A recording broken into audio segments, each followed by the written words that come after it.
The Laṅkāvatāra Sūtra, Chapter 62.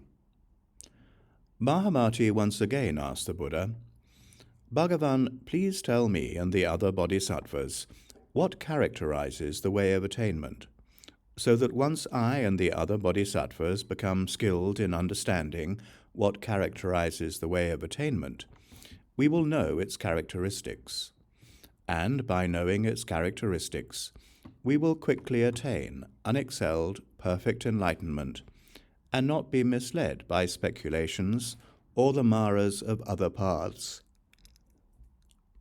The Buddha told Mahāmati, "Listen carefully and ponder it well, and I will tell you." Mahāmati replied, "May we be so instructed." The Buddha told Mahāmati, "Among Shravakas, Pratyeka Buddhas, and Bodhisattvas, there are two ways, the way of attainment and the way of instruction." Mahāmati, the way of attainment refers to the distinctive characteristics of personal realization that transcend the projections of speech and words, that lead to the passionless realm and the stages marked by self-awareness, that are free from erroneous speculations, that overcome the maras of other paths, and that shine forth from inner awareness. These are the characteristics of the way of attainment. And what are the characteristics of the way of instruction?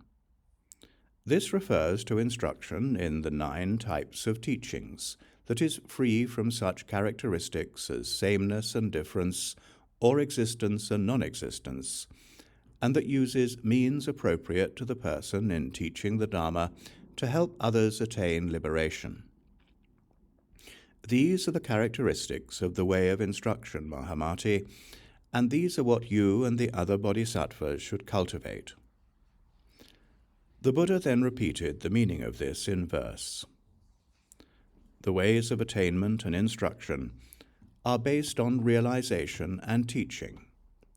Those who see and distinguish these clearly don't pursue speculation.